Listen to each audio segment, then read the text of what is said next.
ഇന്നത്തെ ക്ലാസ്സിൽ basics of IT എന്നുള്ള ടോപ്പിക്കാണ് നമ്മൾ ഡിസ്കസ് ചെയ്യുന്നത്. അപ്പോൾ നമുക്ക് അടുത്ത കുറച്ച് ക്ലാസ്സുകളിലായിട്ട് ബേസിക്സ് ഓഫ് ITയിൽ വരുന്ന ഓരോ ടോപ്പിക്കായിട്ട് ഡിസ്കസ് ചെയ്യാം.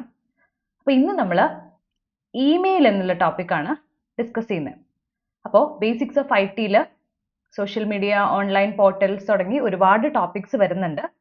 അതിൽ ആദ്യത്തെ ടോപ്പിക്കായിട്ടുള്ള ഇമെയിൽ എന്നുള്ള ടോപ്പിക്ക് ഇന്നത്തെ ക്ലാസ്സിൽ നമുക്ക് ഡിസ്കസ് ചെയ്യാം.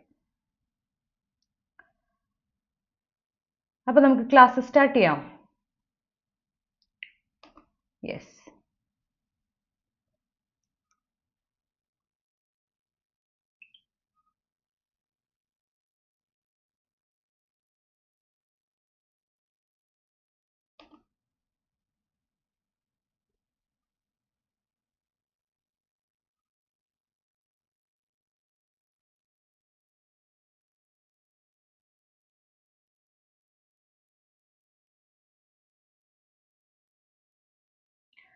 യെസ്. അപ്പോൾ ഇമെയിൽ എന്നുള്ള ടോപ്പിക്കിൽ ആദ്യം നമുക്കറിയാം, നമ്മളെല്ലാവരും ഇമെയിൽ ഉപയോഗിക്കുന്ന ആളുകളാണ്. അപ്പോൾ അതിൻ്റെ ബേസിക് ആയിട്ടുള്ള കാര്യങ്ങൾ അറിയാം. സ്റ്റിൽ കുറച്ച് ടേംസ് നമുക്ക് ഇതുമായി ബന്ധപ്പെട്ട് ഓർത്ത് വെക്കാനുള്ള കുറച്ച് ടേംസ് ഉണ്ട്. ചില ടേംസ് ആണ് മെയിൻലി നമുക്ക് ഓർത്ത് വെക്കാനുള്ളത്. ചില സൈബർ അറ്റാക്ക്, ഇമെയിൽസിന് അറ്റാക്ക് ചെയ്യുന്ന കുറച്ച് ടൈപ്സ് ഓഫ് ഇമെയിൽ അറ്റാക്സ് നമുക്ക് പഠിക്കാനുണ്ട്.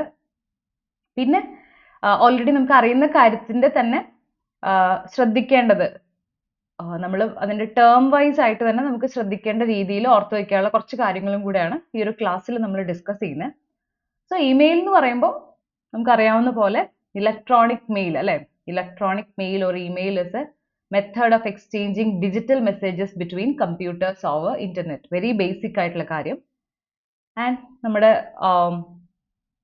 ഇമെയിലിലൂടെ നമുക്ക് ഒരു ടെക്സ്റ്റ് മാറ്റർ മാത്രമല്ല, ഫയൽസ്, ഡോക്യുമെന്റ്സ്, പിക്ചേഴ്സ് അതെല്ലാം നമുക്ക് അറ്റാച്ച്മെന്റ് എന്നുള്ള ഓപ്ഷനിൽ അറ്റാച്ച് ചെയ്തുകൊണ്ട് നമുക്ക് ഇമെയിലിൽ അയക്കാൻ സാധിക്കും. ദെൻ ഇന്ന് ലോകത്ത് ഇപ്പം ഇമെയിലിന്റെ മറ്റൊരു പ്രത്യേകത, ഏറ്റവും വളരെ ഫാസ്റ്റ് ആയിട്ട് ഡെലിവർ ആവും അല്ലേ. ഓൾമോസ്റ്റ് ഇൻസ്റ്റന്റ്ലി നമ്മളൊരു മെയിൽ അയച്ച സെക്കൻഡ്സ് പോലും വേണ്ട, I mean within seconds, 1 or 2 സെക്കൻഡ്സിൽ നമുക്ക് അവിടെ അത് എത്തും. അല്ലെങ്കിൽ നമുക്ക് തന്നെ അത് ഇൻസ്റ്റന്റ് ആയിട്ട് ഡെലിവർ ആവും. അതുപോലെ ഒരേ സമയം നമുക്ക് ഒരുപാട് പേർക്ക് സൈമൾട്ടേനിയസ്ലി നമുക്ക് സെൻഡ് ചെയ്യാൻ പറ്റും. അങ്ങനെയുള്ള ബേസിക് കുറച്ച് ഫാക്ട്സ്, നമുക്ക് അറിയുന്ന കാര്യങ്ങളാണ്. അതാണ് ആദ്യം തന്നെ നമ്മൾ കൊടുത്തിരിക്കുന്നത് ഇമെയിലിനെ കുറിച്ച്. ഓക്കെ, ഇനി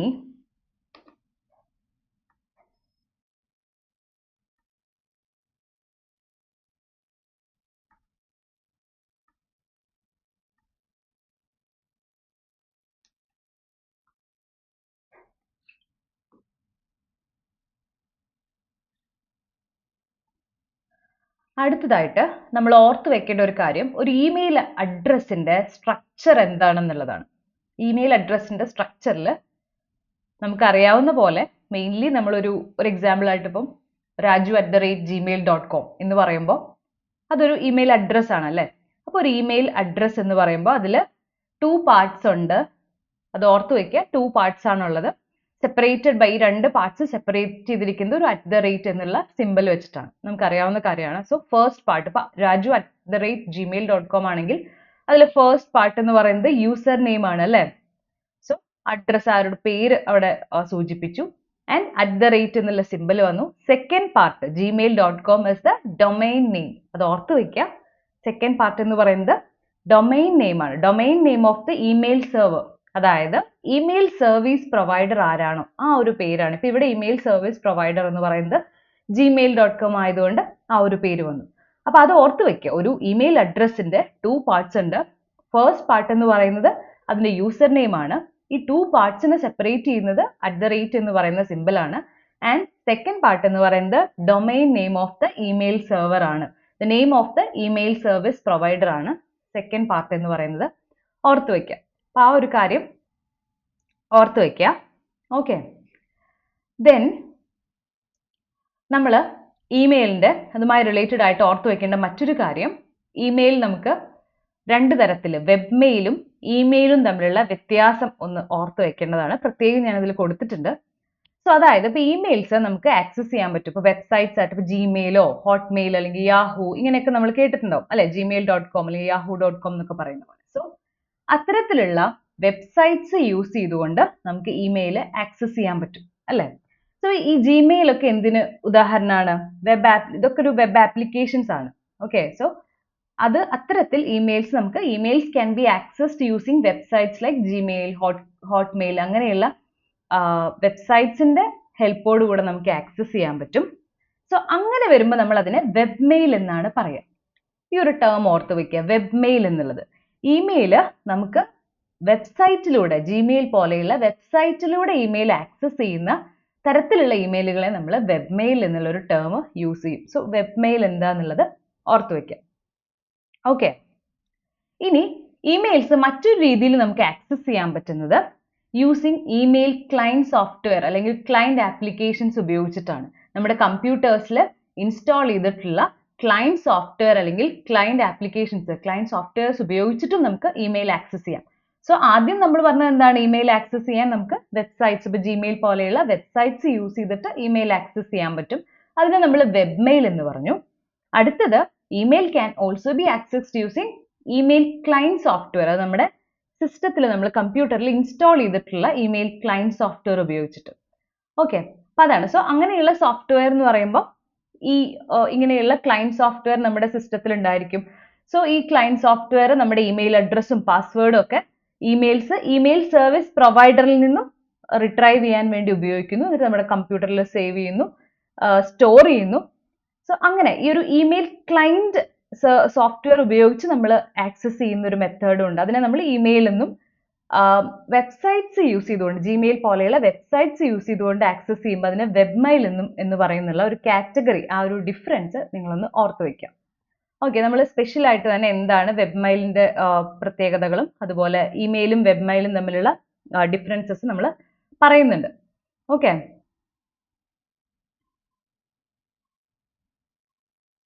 അപ്പം അത് രണ്ടുമാണ് അടുത്തതായിട്ട് ഓർത്ത് വെക്കേണ്ട കാര്യങ്ങൾ. ഓക്കെ,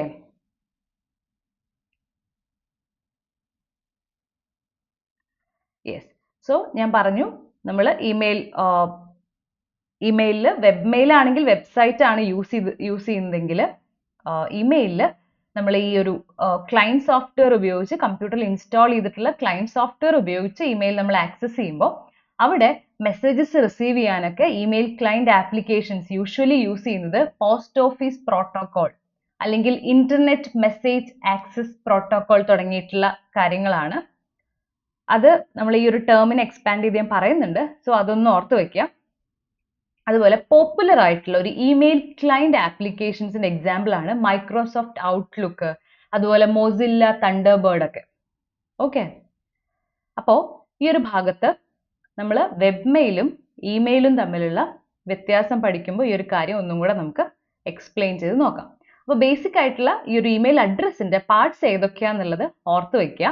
അതുപോലെ ഇമെയിലും വെബ് മെയിലുമുള്ള ഒരു ഡിഫറൻസും ഓർത്ത് വയ്ക്കുക. ഡിഫറൻസ് ഡീറ്റെയിൽ ആയിട്ട് ഞാൻ പറയും. ഓക്കെ, അത്രയും ഭാഗം ക്ലിയർ ആയല്ലോ? ഇനി അടുത്തതായിട്ട് ജസ്റ്റ് ഒന്നൊരു വർക്കിംഗ് ഓഫ് എൻ ഇമെയിൽ, എങ്ങനെയാണ് ഒരു ഇമെയിൽ സെൻഡ് ചെയ്യുമ്പോൾ ഒരു വർക്കിംഗ് ഓഫ് എൻ ഇമെയിൽ എന്നുള്ളതാണ് അടുത്തതായിട്ട് പറയുന്നത്. വർക്കിംഗ് ഓഫ് എൻ ഇമെയിൽ എന്ന് പറയുമ്പോൾ നമ്മൾ ഒരു ഇമെയിൽ കമ്പ്യൂട്ടറിന് സെൻഡ് ചെയ്യുമ്പോൾ, ഇപ്പം ഞാൻ നേരത്തെ പറഞ്ഞു, ഒന്നുകിൽ വെബ് മെയിൽ ഉപയോഗിച്ച്, വെബ് മെയിൽ അതായത് വെബ്സൈറ്റ് ആയിട്ടുള്ള ജിമെയിൽ തുടങ്ങിയിട്ടുള്ള കാര്യങ്ങൾ ഉപയോഗിച്ചും ഇമെയിൽ സെൻഡ് ചെയ്യുന്നു അല്ലെങ്കിൽ ആക്സസ് ചെയ്യാനൊക്കെ പറ്റുന്നു. അല്ലെങ്കിൽ ഇമെയിൽ ക്ലയന്റ് സോഫ്റ്റ്വെയർ, രണ്ട് രീതികളാണെന്ന് ഞാൻ പറഞ്ഞു, ഓർമ്മയുണ്ടല്ലോ. സോ ഈ രണ്ട് രീതികളിൽ നമുക്ക് ഇമെയിൽ സെൻഡ് ചെയ്യാനും ആക്സസ് ചെയ്യാനൊക്കെ പറ്റും. സോ നമ്മളൊരു ഇമെയിൽ, അപ്പോൾ ഇത് ഒരു ഇമെയിൽ സെൻഡ് ചെയ്യുമ്പോൾ യൂഷ്വലി ഒന്നുകിൽ വെബ് മെയിൽ ഉപയോഗിച്ചിട്ടായിരിക്കാം അല്ലെങ്കിൽ ഇമെയിൽ ക്ലയന്റ് സോഫ്റ്റ്വെയർ ഉപയോഗിച്ചിട്ടായിരിക്കാം. സോ അത് ഇമെയിൽ സെർവറിൽ എത്തുന്നു അല്ലെങ്കിൽ നമ്മുടെ ഇമെയിൽ സർവീസ് പ്രൊവൈഡറിൽ എത്തുന്നു. ദെൻ അവിടെ നിന്നും ഈ മെസ്സേജ് എന്താണ് rooted from sender email server, അത് റെസിപ്പിയന്റിന്റെ ഇമെയിൽ സെർവറിൽ എത്തുന്നു. ദെൻ റെസിപ്പിയന്റ്, ലഭിക്കുന്ന ആളുടെ ഇമെയിൽ സെർവറിൽ നിന്നും റെസിപ്പിയന്റെ മെയിൽ ബോക്സിൽ എത്തുന്നു. എന്നിട്ട് അവിടെ സ്റ്റോർ ചെയ്യുന്നു, അത് പിന്നീട് റീഡ് ചെയ്യുന്നു. അങ്ങനെയാണ് അതിന്റെ ഒരു വർക്കിംഗ് പാറ്റേൺ എന്ന് പറയുന്നത്. ഓക്കെ, ഇവിടെ നിങ്ങൾ ഓർത്തു വെക്കേണ്ട ഒരു കാര്യം, simple mail transfer protocol, SMTP, simple mail transfer protocol ആണ് is used for email transmission across internet. ഓർത്തു വെക്കുക, SMTP, simple mail transfer protocol. Simple mail transfer protocol ആണ് ഇമെയിൽ ട്രാൻസ്മിഷൻ, ഇന്റർനെറ്റിലൂടെ ഇമെയിൽ ട്രാൻസ്മിഷന് ഉപയോഗിക്കുന്നത്. ആ ഒരു അത് ചോദിക്കാനുള്ള സാധ്യതയുള്ള ഒരു ചോദ്യമാണ് simple mail transfer protocol. Okay, അതുപോലെ ഇപ്പൊ ഞാൻ വർക്കിംഗ് ഓഫ് എൻ ഇമെയിൽ പറഞ്ഞല്ലോ, അപ്പൊ അത് ജസ്റ്റ് ഒന്ന് അറിഞ്ഞു വെക്കാൻ വേണ്ടി. യെസ്, അപ്പോൾ ഞാൻ ഒരു ക്വസ്റ്റ്യൻ ചോദിക്കട്ടെ. ഒരു ഇമെയിൽ ക്ലയന്റ് സോഫ്റ്റ്വെയറിന്റെ ഒരു എക്സാമ്പിൾ പറയാമോ? ഇമെയിൽ ക്ലയന്റ് സോഫ്റ്റ്വെയറിന്റെ ഒരു എക്സാമ്പിൾ പറയാമോ? നമ്മൾ രണ്ട് രീതിയിലുണ്ട്, വെബ് മെയിൽ ഉണ്ട്, ഇമെയിലും വെബ് മെയിലും എന്നൊക്കെ പറഞ്ഞപ്പോൾ അവിടെ ഞാൻ ഇമെയിൽ ആവുമ്പോൾ നമ്മൾ ആ ഒരു ഡിഫറൻസ് പറയുമ്പോൾ പറഞ്ഞിരുന്നു ഇമെയിൽ ക്ലയന്റ് സോഫ്റ്റ്വെയർ ഉപയോഗിച്ചിട്ടോ അല്ലെങ്കിൽ വെബ് മെയിൽ എന്ന് പറയുമ്പോൾ വെബ്സൈറ്റ് ഉപയോഗിച്ചിട്ടോ എന്നുള്ള രണ്ട് ടൈപ്പ് പറഞ്ഞിരുന്നു. അപ്പം ഇമെയിൽ ക്ലയന്റ് സോഫ്റ്റ്വെയറിന്റെ എക്സാമ്പിളും നമ്മൾ ഡിസ്കസ് ചെയ്തു. ഒന്ന് പറയൂ, ഒരു ഇമെയിൽ ക്ലയന്റ് സോഫ്റ്റ്വെയറിന്റെ പേര് ഒന്ന് ഓർത്ത് നോക്കൂ. ഇപ്പൊ ഞാൻ പറഞ്ഞിരുന്നു, ആ ഒരു ഡിഫറൻസ് മനസ്സിലായോ എന്നറിയാനാണ്.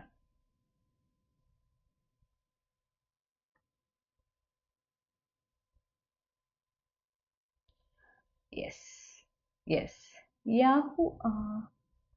യെസ്, നമ്മളിപ്പോൾ ഡിസ്കസ് ചെയ്തിരുന്നു.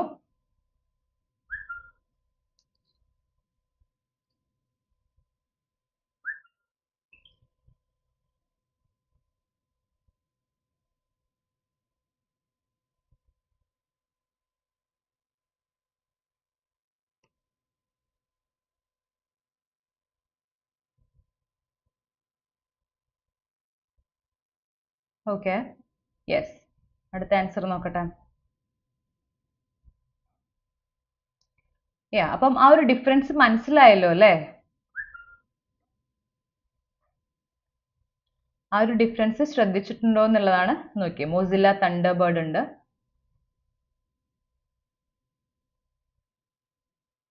യാഹു ഒക്കെ വെബ്സൈറ്റ്, വെബ് മെയിലാണ് വരുന്നത്, വെബ്സൈറ്റ് ആട്ടോ. ഓക്കെ, സോ എനിവേ നമുക്ക് ഈ ഒരു വെബ് മെയിലും ഇമെയിലും തമ്മിലുള്ള ഡിഫറൻസ് നോക്കാം. അപ്പോൾ ഒന്നും കൂടെ ക്ലിയർ ആവും വെബ് മെയിലും ഇമെയിലും തമ്മിലുള്ള ഡിഫറൻസ്. സോ ഇതിന്റെ മെയിൻ ഡിഫറൻസ് എവിടെയാ വരുന്നത്? വെബ് മെയിൽ എന്ന് പറയുമ്പോൾ വെബ്സൈറ്റ് ആയിട്ടുള്ള ജിമെയിൽ അങ്ങനെയുള്ള അതിലൂടെ ആക്സസ് ചെയ്യുന്നതിനെയാണ് നമ്മൾ വെബ് മെയിൽ എന്ന് പറയുന്നത്. ഇമെയിൽ എന്ന് പറയുമ്പോൾ നേരത്തെ പറഞ്ഞിട്ടുള്ള, ഇപ്പോൾ നേരത്തെ പറഞ്ഞിട്ടുള്ള ടൈപ്പ് ഓഫ് ഇമെയിൽ ഏതെങ്കിലും ഒരു ക്ലയന്റ് സോഫ്റ്റ്വെയർ യൂസ് ചെയ്ത് നമ്മൾ ആക്സസ് ചെയ്യുമ്പോഴാണ് നമ്മൾ അതിനെ ഇമെയിൽ എന്ന് പറയുന്നത്. അതാണ് മെയിൻ ആയിട്ടുള്ള ഡിഫറൻസ്. പിന്നെ അതുമായി റിലേറ്റഡ് ആയിട്ടുള്ള കുറച്ച് ഫാക്ട്സ് ഒന്ന് നമുക്ക് ഡിസ്കസ് ചെയ്യാം. അപ്പോൾ അതൊന്ന് ഓർത്ത് വെച്ചോളൂ, നോട്ട്സിൽ കൊടുക്കുന്നുണ്ട്. അതായത് ഇപ്പൊ നമ്മൾ ഇമെയിൽ എന്ന് പറയുമ്പോൾ നോർമലി ഡെഫിനിഷൻ എന്താണ്? Email refers to an electronic mail as a concept. ഒരു ഇലക്ട്രോണിക് മെയിൽ എന്ന് പറയുന്നു ഇമെയിൽ. ഇവിടെ അതിൻ്റെ ഒരു ആക്സസിന്റെ കാര്യം വരുമ്പോഴാണ് മെയിൻ ഡിഫറൻസ്. കണ്ടു, can be accessed through various platforms and applications including desktop email clients, അതുപോലെ വെബ് മെയിൽ സർവീസസ്. ഇതിലൂടെ ഒക്കെ നമുക്ക് ഉപയോഗിക്കാൻ പറ്റുന്നതിനെയാണ് നമ്മൾ എന്ത് പറയുന്നത്? ഇമെയിൽ എന്ന് പറയുന്നത്. ഇനി വെബ് മെയിൽ എന്ന് പറയുമ്പോൾ അതിന്റെ പ്രത്യേകത exclusively accessed through A web browser. ഒരു വെബ് ബ്രൗസറിലൂടെയാണ് അത് ആക്സസ് ചെയ്യാൻ പറ്റുള്ളൂ എന്നുള്ളതാണ് വെബ് മെയിലിന്റെയും ഇമെയിലിന്റെയും മെയിൻ ഡിഫറൻസ് ആയിട്ട് നമ്മൾ ഓർത്തു വെക്കേണ്ട ഒരു കാര്യം. ഓക്കെ, എക്സ്ക്ലൂസീവ്ലി ആക്സസ് ത്രൂ ഒരു വെബ് ബ്രൗസറിലൂടെ മാത്രം, ഏതെങ്കിലും ഒരു ക്രോമോ ഫയർഫോക്സ് ഏതെങ്കിലും ഒരു വെബ് ബ്രൗസറിലൂടെ മാത്രം ആക്സസ് ചെയ്യാൻ പറ്റുന്നതിനെ നമ്മൾ വെബ് മെയിൽ എന്ന് പറയും. അതാണ് മെയിൻ ആയിട്ടുള്ളത് തമ്മിലുള്ള വ്യത്യാസം എന്ന് പറയുന്നത്. ഓക്കെ, സോ അതൊന്ന് ഓർത്ത് വയ്ക്കാം. ഇമെയിൽ എന്ന് പറയുമ്പോൾ ഇമെയിലും വെബ് മെയിൽ അല്ലെങ്കിൽ വെബ് മെയിലിന്റെ ഏറ്റവും യുണീക്ക് ആയിട്ടുള്ള ഒരു ഫീച്ചർ എന്ന് പറയുമ്പോൾ അതൊരു വെബ് ബ്രൗസറിലൂടെ മാത്രം ആക്സസ് ചെയ്യാൻ പറ്റും. അതാണ് അതിന്റെ exclusively accessed through A web browser. ഇതൊന്ന് ഓർത്ത് വെക്കണേ.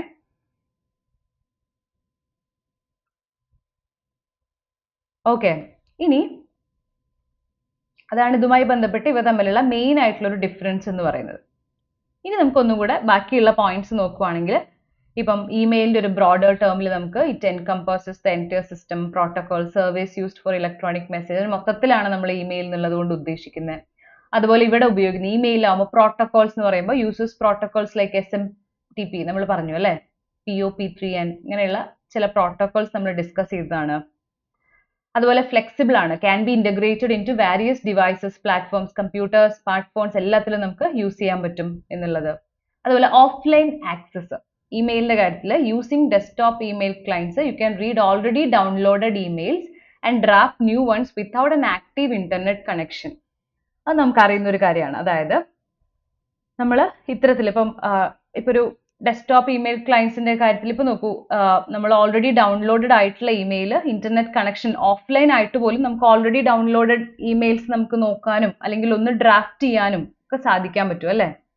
സെൻഡ് ചെയ്യാനും റിസീവ് ചെയ്യാനും മാത്രമാണ് നമുക്ക് ഇന്റർനെറ്റ് വേണ്ടു. ഇപ്പൊ നമ്മൾ തന്നെ ഫോണിലൊക്കെ മെയിൽ ഉപയോഗിക്കുമ്പോൾ നമുക്ക് അറിയാൻ പറ്റും, ഒരു വെബ് ബ്രൗസറിലൂടെ ഉപയോഗിക്കുന്നതിൽ നിന്ന് വ്യത്യാസമായിട്ട് ഫോണിലുള്ള ഓൾറെഡി ഉള്ളതിൽ നമുക്കത് തുറക്കാനും ഓഫ്ലൈൻ ആയിട്ട് ഇരിക്കുമ്പോഴും മെയിൽ തുറക്കുന്നു, നമുക്ക് റീഡ് ചെയ്യാൻ പറ്റും, അല്ലെങ്കിൽ സെൻഡ് ചെയ്യേണ്ട കാര്യം ഓൾറെഡി ടൈപ്പ് ചെയ്യാൻ പറ്റും അല്ലേ. എന്നിട്ടത് അല്ലെങ്കിൽ എല്ലാം ചെയ്യാൻ പറ്റും, അറ്റാച്ച് ചെയ്യാനോ അല്ലെങ്കിൽ അങ്ങനെയുള്ള കാര്യങ്ങളൊക്കെ നമുക്ക് ചെയ്യാം. പക്ഷേ സെൻഡ് ചെയ്യുക റിസീവ് ചെയ്യുക ആ ഒരു പ്രോസസ്സിൽ അവിടെ മാത്രമാണ് നമുക്ക് ഇന്റർനെറ്റിന്റെ ആവശ്യമുള്ളൂ. ഓൾറെഡി ഉള്ള മെയിലൊക്കെ നമുക്ക് പിന്നെയും റീഡ് ചെയ്യാനും എല്ലാ കാര്യങ്ങളും സാധിക്കും. അപ്പൊ ആ ഒരു വ്യത്യാസം മനസ്സിലാക്കുക. വെബ് മെയിൽ ആവുമ്പോൾ എങ്ങനെയാണ്, അവിടെ നമുക്കത് സാധിക്കില്ല അല്ലേ, അത് നമുക്ക് സാധിക്കാത്തൊരു കാര്യമാണ്. ഓക്കെ, അപ്പൊ അവിടെയാണ് ഒരു ഡിഫറൻസ് വരുന്നത്.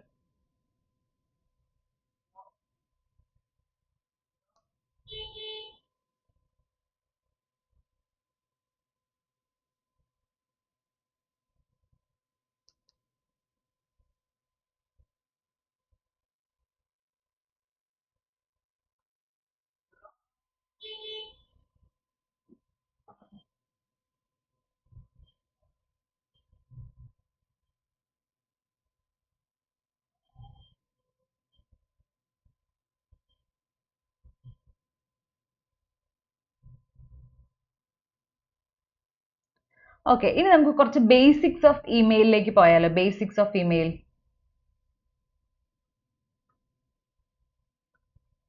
ബേസിക്സ് ഓഫ് ഇമെയിലിംഗിലേക്ക് പോവുകയാണെങ്കിൽ ഹിസ്റ്ററിയിൽ നമ്മൾ നോക്കുകയാണെങ്കിൽ first email was send to devices in 1965 first email send ആയത്. ആ ഒരു ഇയർ ഒന്ന് ഓർത്ത് വെക്കുക, 1965, by using the MIT program called Mailbox.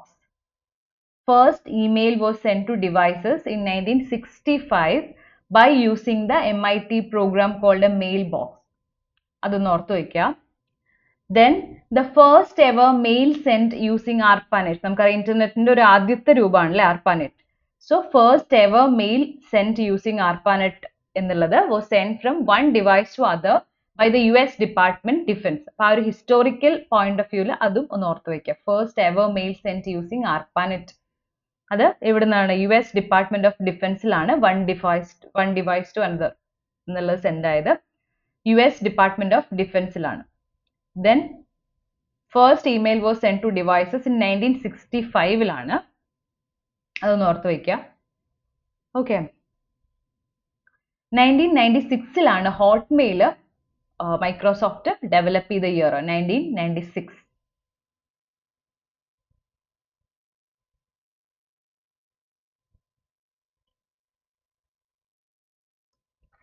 അടുത്തത് നമുക്കറിയാവുന്ന കാര്യമാണ്, എങ്കിലും നമുക്കൊന്ന് ഡിസ്കസ് ചെയ്യാം. അപ്പം ഒരു ഇമെയിൽ വിൻഡോ നമ്മൾ തുറന്നു കഴിഞ്ഞാൽ അവിടെ ലെഫ്റ്റ് സൈഡിൽ ഒരു ഫോൾഡർ ഉണ്ടായിരിക്കും അല്ലേ. സോ അവിടെ എന്തൊക്കെയായിരിക്കും ലെഫ്റ്റ് സൈഡിൽ കൊടുത്തിട്ടുണ്ടാവുക? ഇൻബോക്സ് ഉണ്ട്, send items, deleted items, draft folder, spam, compose mail, അങ്ങനെയുള്ള ഇമെയിലുള്ള നമുക്ക് അറിയുന്ന കാര്യമാണ്. സ്റ്റിൽ ഇൻബോക്സ് എന്ന് പറയുമ്പോൾ ഇൻകമിങ് ആയിട്ടുള്ള മെയിൽസ് അവിടെ സേവ് ചെയ്ത് വെച്ചിരിക്കുന്നു. സെൻഡ് ഐറ്റംസ്, അവിടെ സെൻഡ് ആയിട്ടുള്ള മെയിൽ ഉണ്ടായിരിക്കും. ഡിലീറ്റഡ് ഐറ്റംസ് അവിടെ ഡിലീറ്റഡ് ആയിട്ടുള്ളത്. ഡ്രാഫ്റ്റ് ഫോൾഡർ ഉണ്ട് മെയിലിൽ അല്ലെ. ഡ്രാഫ്റ്റ് നമ്മൾ മെയിൽ സെൻഡ് ആവാത്ത മെയിൽ സേവ് ചെയ്തിരിക്കുന്ന ഡ്രാഫ്റ്റ് ഫോൾഡർ ഉണ്ട്. സ്പാം എന്ന് പറയുമ്പോൾ എന്താണ് സ്പാം? ബൾക്ക് ആയിട്ടുള്ള ഇമെയിലൊക്കെ വരുമ്പോൾ സ്പാമിൽ ഉണ്ടാവും അല്ലെ. ദെൻ കമ്പോസ് മെയിൽ, നമ്മളൊരു ന്യൂ മെയിൽ ക്രിയേറ്റ് ചെയ്യാനാണ് കമ്പോസ് മെയിൽ എന്നുള്ള ഓപ്ഷൻ. അപ്പൊ നമ്മൾ എപ്പോഴും മെയിൽ യൂസ് ചെയ്യുമ്പോഴും ഈ ടേംസ് ഒന്നും കൂടെ ഒന്ന് ഓർത്ത് വയ്ക്കുക. ചിലപ്പം എന്താണെന്നുള്ളത് പെർട്ടിക്കുലർ ടേം ചിലപ്പോൾ നമുക്ക് കൺഫ്യൂഷൻ വരാം. അപ്പൊ അതുകൊണ്ടാണ് അതവിടെ കൊടുത്തിരിക്കുന്നത്. ഓക്കെ, ഇനി കുറച്ച് അബ്രിവിയേഷൻസ് ഇതുമായി റിലേറ്റഡ് ആയിട്ട് നോക്കാം. ബേസിക് കാര്യം, ഇമെയിൽ എന്താണ്? ഇലക്ട്രോണിക് മെയിൽ, അതിന്റെ ഷോർട്ട് ഫോം ആണല്ലോ ഇമെയിൽ. അതിൽ വരുന്ന CC carbon copy, then BCC blind carbon copy, then IMAP internet message access protocol. ഓർത്ത് വെക്കണം, internet message access protocol. SMPT നമ്മൾ പറഞ്ഞതാണ് അല്ലെ, ഇമെയിൽ ട്രാൻസ്മിഷൻ ഇന്റർനെറ്റിൽ ഇമെയിൽ ട്രാൻസ്മിഷന് വേണ്ടി നമ്മൾ ഉപയോഗിക്കുന്നത് SMPT ആണ്. Simple mail protocol transfer. Simple mail protocol transfer. POP3 post office protocol 3. അത് നമ്മൾ ഓർത്ത് വെക്കുക.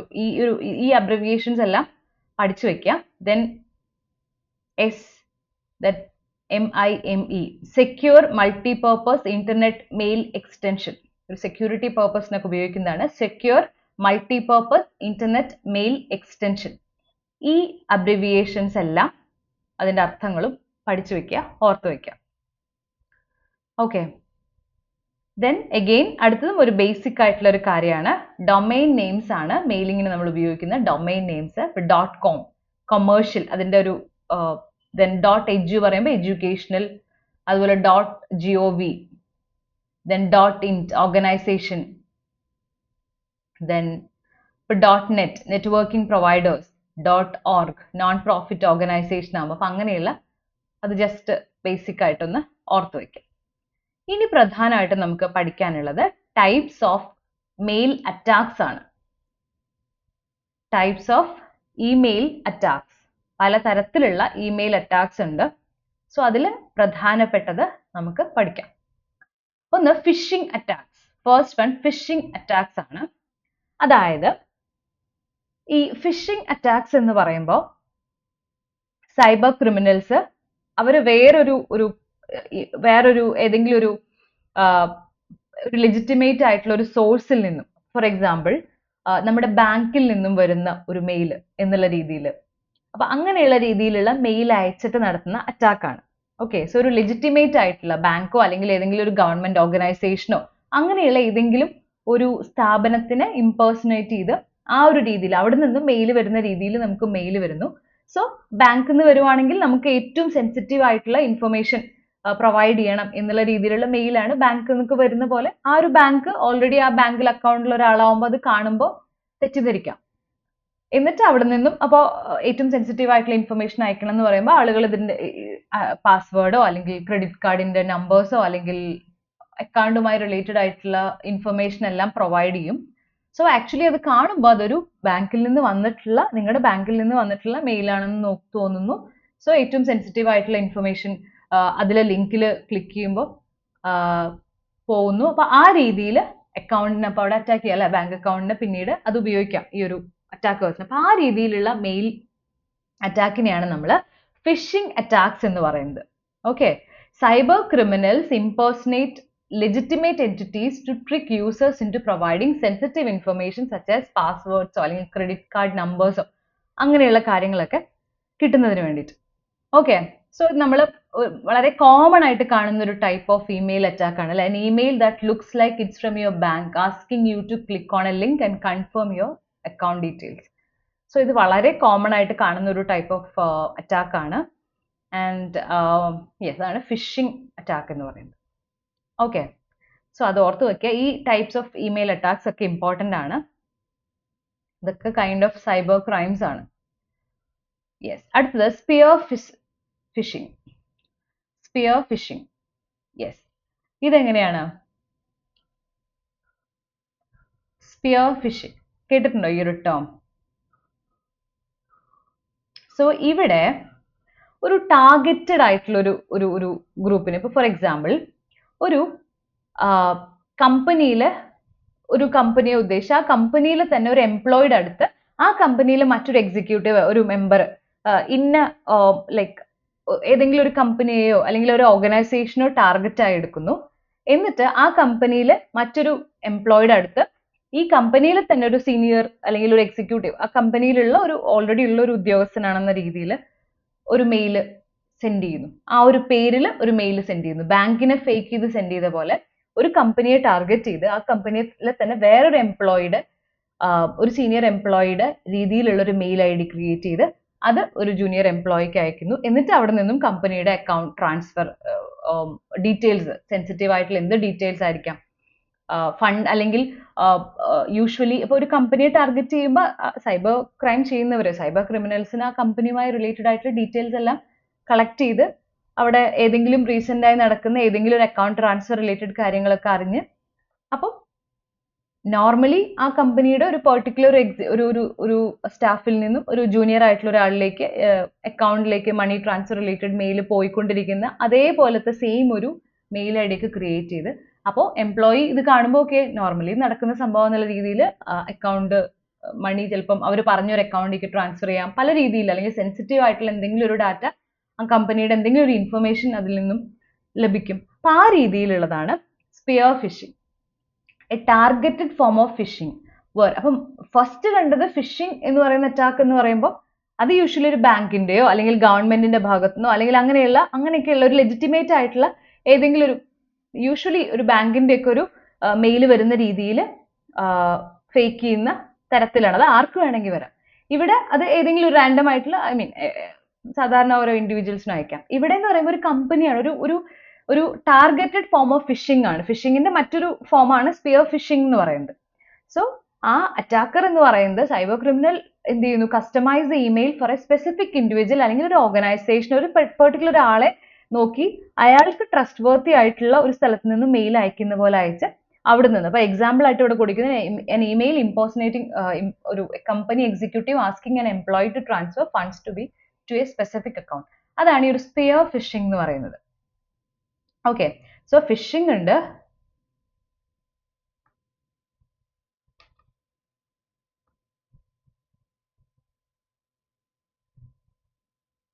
ഓക്കെ, സോ ഫിഷിംഗ് ഉണ്ട്, അത് മനസ്സിലായല്ലോ. സ്പിയർ ഫിഷിംഗ്, അപ്പൊ ഇത് രണ്ടും മനസ്സിലായോ? ക്ലിയർ ആയോ? രണ്ട് കൈൻഡ് ഓഫ് അറ്റാക്സും ക്ലിയർ ആയോ? ഫിഷിങ്ങും സ്പിയർ ഫിഷിങ്ങും അത് രണ്ടും മനസ്സിലായല്ലോ, അതിന്റെ ഡിഫറൻസ് മനസ്സിലായല്ലോ അല്ലേ? ക്ലിയർ ആയില്ലേ? പറയണേ, മനസ്സിലായോ എന്നുള്ളതൊന്ന് പറയണേ. ഓക്കെ, എന്നിട്ട് നമുക്ക് മൂന്നാമത്തേലേക്ക് കടക്കാം. വെയിലിംഗ്, മൂന്നാമത്തെ ടൈപ്പാണ് വെയിലിംഗ്. അപ്പം ഫിഷിങ്ങും സ്പിയർ ഫിഷിങ്ങും മനസ്സിലായല്ലേ? Okay, yes. ഇനി നമുക്ക് വെയിലിംഗിലേക്ക് കടക്കാം. എന്താണ് വെയിലിംഗ്? ഇതും ഒരു കൈൻഡ് ഓഫ്, അതായത് ഹൈലി ടാർഗറ്റഡ് ഫിഷിംഗ് അറ്റാക്സ് ആണ്. അതായത് നേരത്തെ ഞാൻ പറഞ്ഞു സ്പിയർ ഫിഷിംഗ് എന്ന് പറയുമ്പോൾ ഒരു കമ്പനിയിൽ തന്നെ ഒരു വേറെ ഏതെങ്കിലും ഒരു എക്സിക്യൂട്ടീവ്, വേറെ ഏതെങ്കിലും ഒരു സ്റ്റാഫ് അവിടുത്തെ വേറൊരു എംപ്ലോയിക്ക് ആ സ്റ്റാഫിന്റെ പേരിൽ ഒരു മെയിൽ ക്രിയേറ്റ് ചെയ്ത് അവിടുത്തെ വേറൊരു എംപ്ലോയിക്ക് മെയിൽ അയച്ച് ഇൻഫർമേഷൻ ചോർത്ത് അല്ലെങ്കിൽ അക്കൗണ്ട് മാറി പൈസ ഇടുക, അങ്ങനെയുള്ള കാര്യങ്ങളൊക്കെ ചെയ്യിപ്പിക്കുന്ന ഒരു കാര്യം.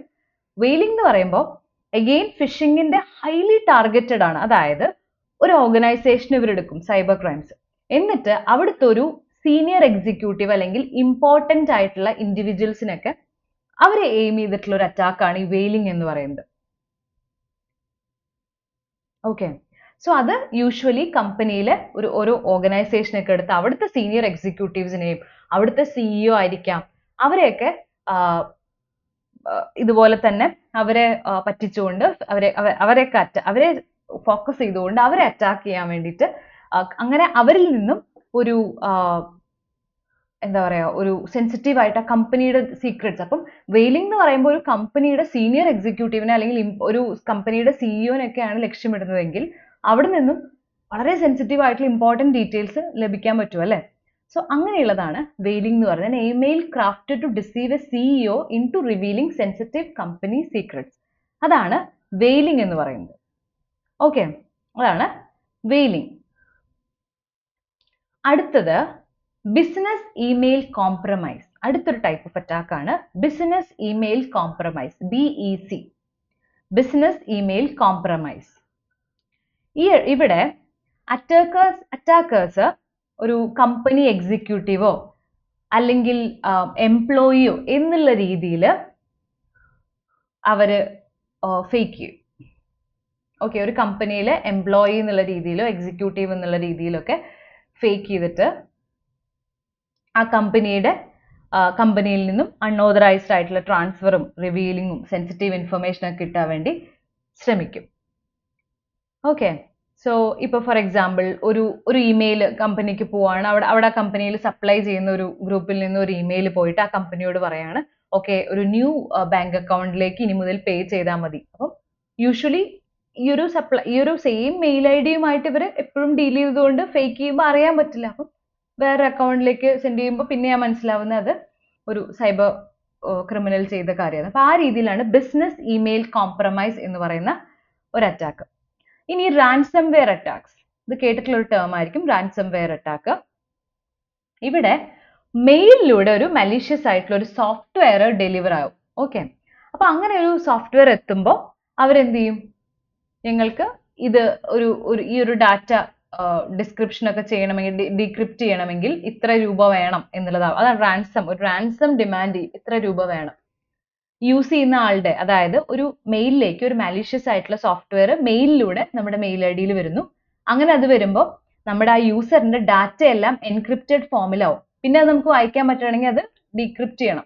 സോ അങ്ങനെ ചെയ്യണമെങ്കിൽ ഓക്കെ, ഞങ്ങൾക്ക് മണി വേണം, ഇത്ര എമൗണ്ട് മണി വേണം എന്ന് ആവശ്യപ്പെടുക. അതാണ് റാൻസം എന്ന് പറയുന്നത്, റാൻസം അറ്റാക്ക് എന്ന് പറയുന്നത്.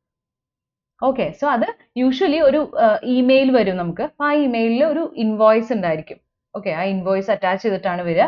സോ നമ്മളത് തുറക്കുമ്പോൾ അവിടെ ഒരു ransomware ഇൻസ്റ്റാൾ ആവും, നമ്മുടെ ഇതിൽ കമ്പ്യൂട്ടറിൽ ഇൻസ്റ്റാൾ ആവും. പിന്നെ നമ്മുടെ കമ്പ്യൂട്ടറിലെ ഡാറ്റ, ബാക്കി കാര്യങ്ങളൊക്കെ ഒരു എൻക്രിപ്റ്റഡ് ഫോമിലാവുന്നു. പിന്നെ നമുക്കത് എടുക്കണമെങ്കിൽ അത് ഡീക്രിപ്റ്റ് ചെയ്യണം. അപ്പൊ അങ്ങനെ ചെയ്യണമെങ്കിൽ ഇവർ പറയും ഞങ്ങൾക്ക് ഇത്ര എമൗണ്ട് വേണം. അതാണ് ransomware എന്ന് പറയുന്നത്.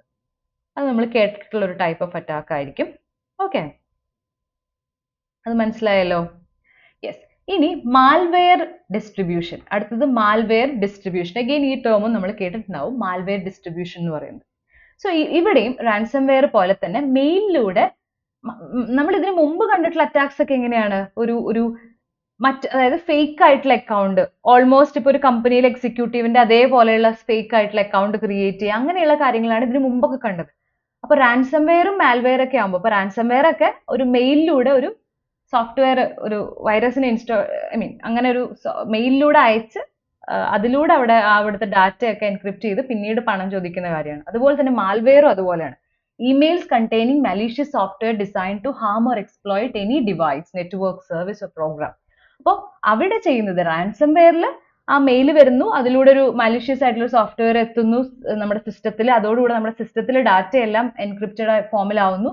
അത് നമുക്ക് തിരിച്ചെടുക്കണമെങ്കിൽ ഇവർക്ക് പണം കൊടുക്കണം എന്നുള്ളതാണെങ്കിൽ, മാൽവെയറിൽ വരുമ്പോൾ എങ്ങനെയാണ്, ഇമെയിലിൽ ആ ഒരു ഡിവൈസോ അത് റിസീവ് ചെയ്യുന്ന മെയിൽ റിസീവ് ചെയ്യുന്ന ഡിവൈസ് ആവാം, ആ നെറ്റ്വർക്ക് ആവാം, സർവീസോ പ്രോഗ്രാം, എന്തിനേയും ഹാം ചെയ്യാൻ പറ്റും, എക്സ്പ്ലോയിറ്റ് ചെയ്യാൻ പറ്റുന്ന തരത്തിലുള്ള ഒരു മലീഷ്യസ് സോഫ്റ്റ്വെയർ ആണ്. മറ്റൊരിടത്ത് നമ്മൾ ransomwareൽ അത് എൻക്രിപ്റ്റ് ചെയ്യാണ് ഡാറ്റ ചെയിനിൽ. ഇവിടെ അങ്ങനെയല്ല, ഇവിടെ ഡിവൈസും നെറ്റ്വർക്കും എല്ലാം എക്സ്പ്ലോയിറ്റ് ചെയ്യാം, ഹാം ചെയ്യാൻ പറ്റുന്ന തരത്തിലുള്ള ഒരു മലീഷ്യസ് സോഫ്റ്റ്വെയർ കണ്ടെയ്ൻ ചെയ്തിട്ടുള്ള ഇമെയിൽ അയക്കുകയാണ് ഈ ഒരു മാൽവെയർ ഡിസ്ട്രിബ്യൂഷനിൽ നടക്കുന്നത്.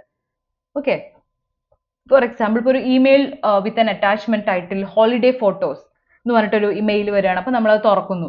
അത് തുറക്കുന്നതോടുകൂടെ വൈറസ് നമ്മുടെ ഡിവൈസിൽ വരുന്നു. അപ്പം അതാണ് മാൽവെയർ ഡിസ്ട്രിബ്യൂഷൻ എന്ന് പറയുന്നത്. മനസ്സിലായല്ലോ?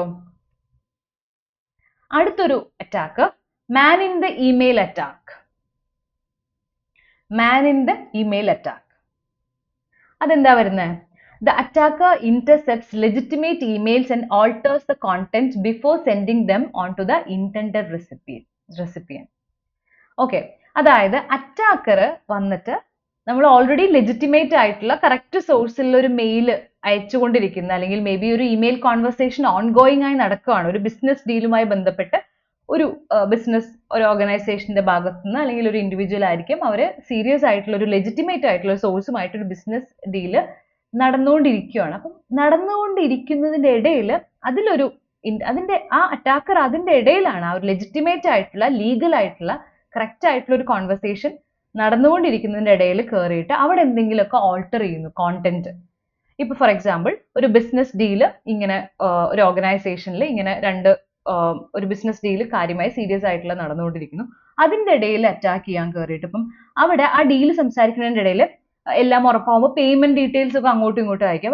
അപ്പൊ ആ പേയ്മെന്റ് ഡീറ്റെയിൽസിൽ ഒരു കോണ്ടന്റിൽ എന്തെങ്കിലും മാറ്റം വരുത്തി ഇവരുടെ ഒരു പേയ്മെന്റ് അഡ്രസ് വെക്കുന്നു, വേറൊരു അക്കൗണ്ട് നമ്പർ വെക്കുന്നു. അപ്പൊ ആ രീതിയിലൊക്കെ ഇടയിൽ മാറ്റും. Man in the email attack എന്ന് പറയുമ്പോൾ ആ രീതിയിലുള്ള കൈൻഡ് ഓഫ് അറ്റാക്ക് ആണ് ഈ ഒരു man in the email attack. ഉണ്ട് ഒരു എക്സാമ്പിൾ ആയിട്ട്, an ongoing email conversation about a business deal where the attacker changes payment details to divert funds to their account.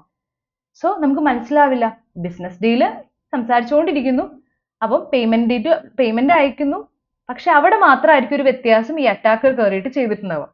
So ബാക്കി കാര്യങ്ങളൊക്കെ വരുമ്പോൾ പിന്നീട് പണം എത്തില്ല എന്നുള്ള, പണം കിട്ടാതെ ആകുമ്പോഴാണ് നമുക്ക് കൺഫ്യൂഷൻ വരെ ഇവിടെ പോയി എന്നുള്ളത്. സോ അവിടെ അക്കൗണ്ട് എവിടെയെങ്കിലും ഒരു ചേഞ്ച് ഈ ഒരു അറ്റാക്കിലൂടെ അറ്റാക്കർ നടത്തിക്കാണും. സോ മനസ്സിലായല്ലോ? അടുത്തത് ഡൊമൈൻ സ്പൂഫിംഗ്. ഡൊമൈൻ സ്പൂഫിംഗ് എന്താണ് ഡൊമൈൻ സ്പൂഫിംഗ് എന്ന് പറയുന്നത്? അതായത് നമുക്ക് വളരെ ട്രസ്റ്റഡ് ആയിട്ടുള്ള ഡൊമൈൻ, ഇപ്പൊ നമ്മൾ ഡൊമൈൻ നമുക്കറിയാലോ, നമ്മൾ ഡൊമൈൻ നെയിം നമ്മൾ പറഞ്ഞല്ലോ, ഒരു മെയിലിന്റെ അഡ്രസ്സിന്റെ ഒരു ഭാഗം. അപ്പൊ ആ ഡൊമൈനിൽ വളരെ എന്താ പറയാ ഭയങ്കര ട്രസ്റ്റഡ് ആയിട്ടുള്ള നമുക്ക് ഫെമിലിയർ ആയിട്ടുള്ള ഒരു ഡൊമൈനിൽ നിന്നും ഒരു മെയിൽ വരുന്നു.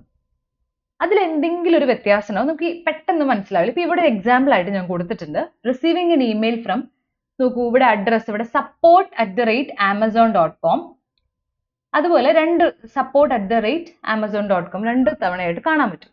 അപ്പോൾ ഇതില് ഫസ്റ്റ് ഒറിജിനൽ ആയിട്ട് ഇപ്പൊ ആമസോൺ, ഇപ്പൊ നമ്മളൊരു support@amazon.com എന്ന് പറയുമ്പോൾ നമുക്ക് ഇവിടെ നോക്കൂ, ഇവിടെ ഈ ഇതിൽ കാണിച്ചിട്ടുള്ളത് ഒരെണ്ണം കറക്റ്റ് ആയിട്ടുള്ള അഡ്രസ് ആണ്. അടുത്തത് ഇവിടെ ആമസോൺ എന്നുള്ളതിൽ ZO എന്നുള്ളതിന് പകരം 0 ആണ് ഉപയോഗിച്ചിരിക്കുന്നത്. പെട്ടെന്ന് കാണുമ്പോൾ ആമസോൺ എന്ന് പറയുന്ന ഡൊമൈൻ വളരെ ട്രസ്റ്റഡ് ആയിട്ടുള്ള വളരെ നമുക്ക് അറിയുന്നതാണ്, മനസ്സിലാവില്ല. ഓക്കെ, സോ നമ്മൾ വിചാരിക്കും ആമസോൺ എന്നാണെന്ന്. അപ്പോൾ ഒറിജിനൽ ആയിട്ടുള്ള ആമസോണിൽ ആ ഒരു ഓയുടെ സ്ഥാനത്ത് അവിടെ 0 ആണ് കൊടുത്തിരിക്കുന്നത്. അപ്പോൾ അതിന് വലിയ നമുക്ക് മനസ്സിലാവാത്ത രീതിയിൽ ഒരു ചെറിയൊരു ചേഞ്ച് വരുത്തിയിട്ട് മെയിൽ അയക്കുന്നതിനെയാണ് നമ്മൾ ഈ ഒരു ഡൊമൈൻ സ്പൂഫിംഗ് എന്ന് പറയുന്നത്. സ്പൂഫിംഗ് ആണ്. ഓക്കെ, മനസ്സിലാവും, ഈസി ആയിട്ടുള്ള ഒരു ടൈപ്പ് ഓഫ് അറ്റാക്ക് ആണ്, അതാണത്. ഓക്കെ, യെസ്, അപ്പൊ അത് മനസ്സിലായല്ലോ. അടുത്തത് ഇമെയിൽ ബോംബിംഗ്. ഇമെയിൽ ബോംബിംഗ് എന്താണ്? ഇമെയിൽ ബോംബിംഗ് എന്ന് പറയുമ്പോൾ an attacker overwhelms an email system by sending a massive volume of emails, often leading to system crashes. Yes, email bombing ആ ടേമിലുള്ള പോലെ തന്നെ അറ്റാക്കർ ഒരു ഇമെയിൽ സിസ്റ്റത്തിൽ മാസീവ് വോള്യൂം ഓഫ് ഇമെയിൽസ് അയക്കുകയാണ്, ഒരു വലിയൊരു വോള്യൂം. സോ അങ്ങനെ ലാസ്റ്റ് ഒരു സിസ്റ്റം ക്രാഷ് ചെയ്യുന്ന തരത്തിൽ ഇമെയിൽസ് അയച്ച് അറ്റാക്ക് ചെയ്യുന്ന ഒരു രീതിയാണ്. സോ ഒരു ഇൻബോക്സിൽ, ഒരു യൂസറിന്റെ ഇൻബോക്സിൽ thousands of ഒരു ബന്ധമില്ലാത്ത ഒരു thousands of മെയിൽസ് വരികയാണ് ഒരു ഷോർട്ട് പീരീഡിൽ വെച്ച്. അപ്പൊ അങ്ങനെ വരുമ്പോൾ അത് സിസ്റ്റത്തിനെ വരെ ബാധിക്കാം. സോ അതാണ് ഇമെയിൽ ബോംബിംഗ്. ആ രീതിയിലുള്ള അറ്റാക്കിനെയാണ് ഇമെയിൽ ബോംബിംഗ് എന്ന് പറയുന്നത്. ഓക്കെ, ഇനി ഫൈനൽ ആയിട്ട് grey mail attacks. Grey mail attacks എങ്ങനെയാണ്?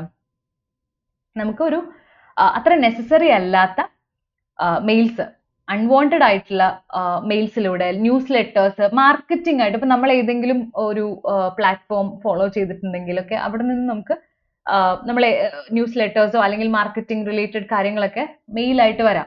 അപ്പൊ ആ രീതിയിലുള്ള കുറെ കാര്യങ്ങളിലൂടെ, ആ രീതിയിലുള്ള ഒരുപാട് അയച്ചു, ഇപ്പൊ കണ്ടിന്യൂസ് ആയിട്ട് പ്രൊമോഷണൽ ഇമെയിൽസ് നമ്മൾ എപ്പോഴെങ്കിലും ഒരു സമയത്ത് ഒരു സർവീസിന് വേണ്ടിയിട്ട് ഏതെങ്കിലും ഒരു പേജിൽ എവിടെയെങ്കിലും ഒരു സൈൻ അപ്പ് ചെയ്തിട്ടുണ്ടെങ്കിൽ നമുക്ക് പിന്നീട് ആവശ്യമില്ലെങ്കിൽ അവിടുന്ന് മാസീവായിട്ട് പ്രൊമോഷണൽ ഇമെയിൽസ് ഒക്കെ അയക്കാം. ആ രീതിയിൽ അറ്റാക്ക് വരാം. അതിനെയാണ് ഗ്രേ മെയിൽ അറ്റാക്ക് എന്ന് പറയുന്നത്. Grey mail attack. ഓക്കെ, അപ്പൊ അത്രയാണ് types of mail attacks. Clear ആയോ? യെസ്. അപ്പോൾ നമ്മൾ ഈ ഒരു ക്ലാസ്സിൽ ഇമെയിൽ എന്നുള്ള ടോപ്പിക് ആണ്, അതിൽ വരാവുന്ന പ്രധാനപ്പെട്ട കാര്യങ്ങളൊക്കെ നമ്മൾ ഡിസ്കസ് ചെയ്തു. അപ്പോൾ ഞാൻ നേരത്തെ പറഞ്ഞ പോലെ നമ്മൾ ചില ടേംസ് ഓർത്ത് വെക്കുക. അതുപോലെ ഇപ്പൊ ബേസിക് ആയിട്ടുള്ള സ്ട്രക്ചർ ഓഫ് എൻ ഇമെയിൽ അഡ്രസ്സിൽ എന്താ വരുന്നത്, അതുപോലെ ഈ ഒരു വെബ് മെയിലും ഇമെയിലും തമ്മിലുള്ള ആ ഒരു ഡിഫറൻസ്, അവിടെയുള്ള മെയിൻ ഡിഫറൻസ് എന്താണ്, ദെൻ ആ ഒരു ഹിസ്റ്റോറിക്കൽ പോയിന്റ് ഓഫ് വ്യൂവിൽ പറഞ്ഞിട്ടുള്ള ചില പോയിന്റ്സ്, ദെൻ അപ്പം അങ്ങനെയുള്ള ഇതിൽ പറഞ്ഞിട്ടുള്ള അബ്രിവിയേഷൻസ്, പിന്നെ മെയിൻ ആയിട്ട് ഈ ഒരു ടൈപ്സ് ഓഫ് ഇമെയിൽ അറ്റാക്സ്, ഇത്രയും ഭാഗം ഈ ഒരു ഇമെയിൽ എന്നുള്ള ടോപ്പിക്കിൽ ഓർത്ത് വയ്ക്കുക. ഓക്കെ, സോ ഒരു ഇമെയിൽ എന്നുള്ള ടോപ്പിക്ക് നമ്മൾ ഇന്ന് കവർ ചെയ്തു. ഇനി അതിലെ ബാക്കി വരുന്ന കാര്യങ്ങൾ നമ്മൾ അടുത്ത ക്ലാസ്സിലായിട്ട് കവർ ചെയ്യും. അത്രയും ക്ലിയർ ആയല്ലോ? ഇത്രയും ഭാഗം ക്ലിയർ ആയല്ലോ അല്ലേ? യെസ്. അപ്പൊ നമുക്ക് ഇന്നത്തെ ക്ലാസ് ഇവിടെ അവസാനിപ്പിക്കാം. സോ ഇമെയിൽ എന്നുള്ള ടോപ്പിക്ക് നമ്മൾ കവർ ചെയ്തിട്ടുണ്ട് കേട്ടോ. Okay, thank you. ഏറ്റവും ഇമ്പോർട്ടൻറ്റ് പോയിന്റ്സ് ഒക്കെ ഇതിലുണ്ട്. അപ്പം അതിൽ വരുന്ന നോട്ട്സിൽ വരുന്ന എല്ലാ പോയിന്റ്സും ഓർത്ത് വയ്ക്കാം.